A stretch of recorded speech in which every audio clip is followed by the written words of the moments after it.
Kwa wale mnaopenda kukisi, kuweni makini. Kiss zenye mahaba makubwa husababisha moyo kuongeza spidi ya mapigo yake, mara nyingine hadi mara 100 ya kawaida.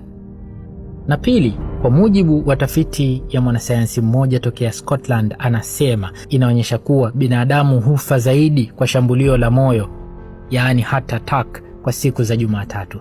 Na hii ni kutokana na kuwa watu hunywa sana pombe kwa siku za weekend, kisha wanaamka na hangover zao Jumatatu, na hangover zinapokwenda kukutana na stressi za kazi na maswali magumu ya bosi, hapo ndio huwa kisanga. Lingine ni kujuze, binadamu si kwamba ndio kiumbe mwenye umbile kubwa zaidi duniani. Hapana, kiumbe mwenye umbile kubwa zaidi duniani ni blue whale, nyangumi wa blue. Lakini pia binadamu si kwamba ndiye kiumbe mwenye spidi zaidi ya kukimbia. Tunafahamu ya kwamba mnyama duma ndiye mnyama mwenye spidi kali zaidi ya kukimbia.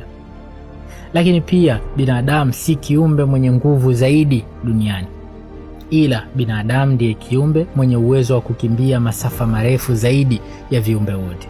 Na hii ni kutokana na umbile letu la wima, pia kuwa na miguu mirefu na uwezo wa miili yetu kujipunguzia joto kwa kutokwa na jasho wakati damu inapochemka binadamu anapokimbia.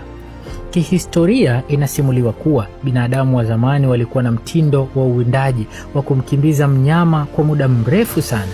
Hata kama wanamkaribia na kuweza kumkamata, hawamkamati. Wanaendelea kumkimbiza mpaka mnyama huyo anapochoka kiasi kwamba anaanguka mwenyewe chini akiwa hoi taabani kabisa. Mtindo wa uwindaji uliokuwa ukiitwa resistance hunting.